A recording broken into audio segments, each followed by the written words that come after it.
Bonjour à tous, j'espère que vous allez bien. Aujourd'hui je suis super contente de vous retrouver parce que tout d'abord, j'ai terminé mes études. Je suis trop contente. Du coup je vais avoir un peu plus de temps pour YouTube, Instagram, etc. Surtout pour ces vacances. Enfin même si je travaille toujours, mais au moins j'aurai plus à travailler le soir, le week-end et tout, H24 sur mon mémoire. Donc ça me laisse beaucoup de temps libre. Et pour ceux qui vont se demander pour la suite, je cherche du travail tout simplement. Enfin bref, si ça vous intéresse, je pourrais peut-être répondre à vos questions dans les commentaires ou alors j'en ferai une vidéo, dites-moi ce que vous préférez. Mais en tout cas aujourd'hui je vous retrouve pour vous faire mon book haul du mois de juin parce que j'ai reçu quelques trucs. Je trouve que c'est plutôt raisonnable. Enfin il y a quand même quelques livres mais je trouve que genre ça va. Et heureusement parce que ça fait 3 mois que je lis plus donc bon. Donc d'abord j'ai récupéré 2 livres des éditions Nathan. Donc le premier il s'agit de Qui meurt de Karen McManus et c'est la suite de Qui ment. Je sais pas si vous vous souvenez de Qui ment mais c'était ce livre là. C'est du thriller adolescent, donc il y a du suspense, il y a un meurtre, il y a une enquête, etc. Mais c'est pas non plus glauque, enfin voilà, c'est quand même du livre ado quoi. Et donc c'est un tome 2, mais je suis pas sûre que ce soit la suite, vraiment suite du tome 1, parce que bah, le tome 1 se termine, enfin c'est une affaire terminée, classée quoi. Mais je crois qu'on retrouve des personnages, donc ça peut peut-être spoiler le tome 1. En tout cas là, si j'ai bien compris, c'est une autre histoire, et en gros c'est un action ou vérité qui va un peu très mal tourner. Donc voilà, je suis trop contente d'avoir récupéré celui-là, et j'ai trop hâte de lire. Ensuite j'ai également récupéré Le monstre chez moi de Amy Gilles, et donc c'est sorti l'année dernière. Et typiquement celui-là, en fait j'ai fait une story Instagram hier pour présenter mes dernières réceptions, donc d'ailleurs si vous me suivez pas sur Instagram, vous pouvez faire ici, en général vous voyez tout en avant-première. Et donc j'ai fait cette story et clairement c'était celui qui me tentait un peu moins, parce que je l'avais vu passer mais j'avais pas trop entendu d'avis en fait, et j'ai plein de personnes qui m'ont dit oh là là celui-là il est super et tout. Je pense que c'est le livre qui a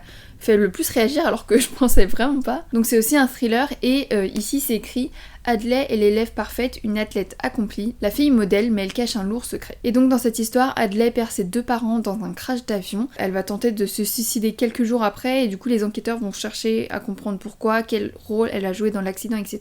Donc ça a l'air d'être un thriller hyper... Franchement, il a l'air trop bien. Il payait pas de mine comme ça, ou en tout cas moi, je sais pas pourquoi, il me tentait pas plus que ça, parce que je l'ai pas trop vu passer, je crois, mais en fait, il a l'air trop bien. Donc j'ai hâte de le lire. Ensuite, j'ai reçu un livre, je suis trop contente, et vous l'avez vu passer, je pense. Il s'agit de La nuit où les étoiles se sont éteintes de Nin Gorman et Marie Aligno, publié chez les éditions Albin Michel. J'ai eu ma belle dédicace, je suis trop contente, et ce livre a l'air trop bien, mais je ne sais pas de quoi ça parle. Il me semble que c'est un road trip à travers les États-Unis et le livre est trop beau. Ça n'a rien à voir avec ce que je viens de dire, mais c'est pas grave.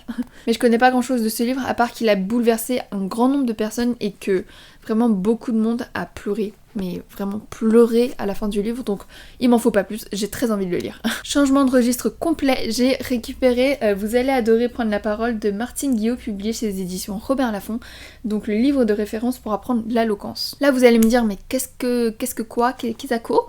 Et en fait je l'ai pas du tout encore lu, mais le titre me parlait parce que je suis quelqu'un qui ne suis pas forcément à l'aise à l'oral, ou en tout cas, je vous l'avais déjà dit je crois, mais j'ai vraiment du mal à former mes phrases, l'expression orale ou écrite, en fait j'ai un peu de mal. Mais moi qui suis assez timide et qui ne suis pas la plus à l'aise pour prendre la parole à l'oral, on va dire, je me suis dit que ça allait peut-être pouvoir m'aider. Bon, maintenant j'ai terminé mes études, mais je suis sûre que ça va toujours m'aider, même au travail, au téléphone, dans des rendez-vous, des entretiens, enfin bref, je pense que ça peut beaucoup m'aider. J'ai vu aucun avis parce que c'est clairement pas le genre de livre qu'on voit sur Instagram ou quoi, mais je sais pas, il m'avait l'air sympa, donc je l'ai pris et je pense que je le lirai bientôt. Ensuite j'ai reçu La Belle d'Occident de... Ah non, je suis désolée, même si je suis vietnamienne, je suis incapable de lire ce prénom. Je sais pas lire vietnamien en fait. Nguyen Thi Bao Hoa. Non, c'est pas du tout ça, bref. Huỳnh Thị Bảo Hòa. Et c'est publié chez Decrescendo Éditeur. Alors en fait justement c'est la maison d'édition qui m'a contactée parce qu'il me semble que c'est une maison d'édition spécialisée dans la littérature asiatique. Et du coup ils avaient celui-là qui est présenté comme le premier roman écrit par une femme vietnamienne, figure majeure des féminismes vietnamiens de l'entre-deux-guerres. Son œuvre est traduite pour la première fois en langue occidentale. Donc je crois que c'est un livre qui a été publié il y a très longtemps du coup, ouais, en 1927. Incroyable. Et du coup il est tout petit. Et donc c'est l'histoire d'un jeune homme d'Indochine qui quitte son pays pour rejoindre l'armée coloniale. Il va combattre sous le drapeau français et c'est donc la Grande Guerre. Un jour il va se blesser à la guerre et il va rencontrer une belle française volontaire à la Croix-Rouge à l'hôpital. Ils vont développer des sentiments etc. mais ils sont dans une société conservatrice et cette union entre un soldat et une femme française n'est pas du tout appréciée. Donc voilà, je suis trop contente d'avoir reçu celui-là parce qu'en plus il est tout petit, franchement il fait 150 pages à peine. Et je me dis toujours que j'ai envie de découvrir des auteurs et des histoires vietnamiennes, etc. Et donc celui-là c'est parfait quoi, donc j'espère le lire prochainement. Ensuite j'ai reçu un petit livre qui s'appelle Le Discours de Fabrice Caro, publié chez les éditions Folio. Et vous avez peut-être vu parce que c'est en fait un livre qui a été adapté au cinéma. Et donc là c'est la réédition avec la fiche de cinéma. Je ne sais pas du tout de quoi ça parle, je sais juste que j'ai vu des affiches partout de ce film. J'ai pas eu le temps d'aller le voir au cinéma. Donc voilà, j'avais reçu un petit colis avec le livre, des goodies, etc. Et voilà, je sais pas trop de quoi ça parle, mais il me semble que c'est un peu une comédie. Donc si ça fait rire, ça me va.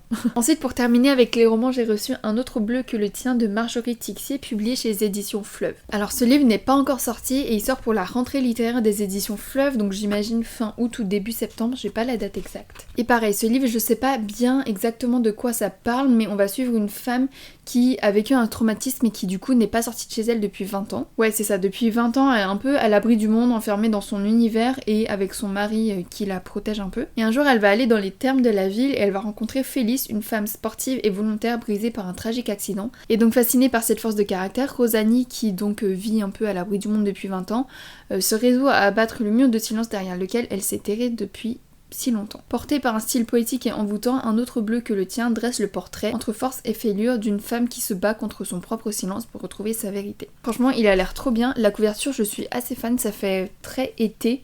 En même temps, c'est bleu quoi. Et donc il est pas encore sorti, mais il sort bientôt, dans quelques semaines pour vous. Donc j'espère qu'il me plaira. Et pour terminer, j'ai reçu des mangas et je suis vraiment trop contente parce que j'ai reçu Blue Flag de Kaito, publié chez les éditions Kurokawa, donc la série complète des 8 tomes. Franchement, les illustrations sont trop belles. J'adore toutes les couvertures des livres. Elles sont vraiment magnifiques et en plus il y en a 8. Et genre là, ça change un peu de couleur, mais j'adore. Là aussi.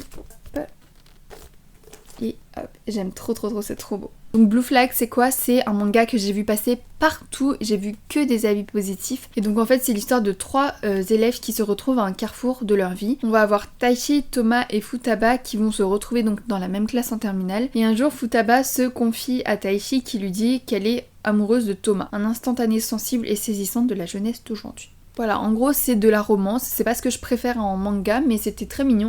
J'ai lu le tome 1, je suis en train de lire le tome 2, j'en suis à la moitié. Et j'ai hâte de les lire parce que franchement j'en vois que du positif. Et donc voilà, c'est tout pour cette vidéo, j'espère qu'elle vous aura plu. N'hésitez pas à me dire si vous en avez lu certains dans les commentaires. Et puis même ce que vous avez eu de nouveau en juin. J'espère que tout s'est bien passé pour vous pour cette fin d'année, pour ceux qui ont passé le bac, le brevet, des examens de fac, j'en sais rien, tout ce que vous voulez. J'espère que tout va bien pour vous. J'espère que vous avez tout réussi et dans le cas contraire, vraiment c'est pas grave si vous avez loupé une année, c'est pas dramatique du tout. Franchement, rien de dramatique, vous inquiétez pas. Je sais que c'est dur, c'est très triste, mais vous allez vous en sortir, vous êtes forts. En tout cas, profitez bien de votre été, des vacances, du soleil, etc. Et puis moi, je vous retrouve la semaine prochaine dans une nouvelle vidéo. Bisous!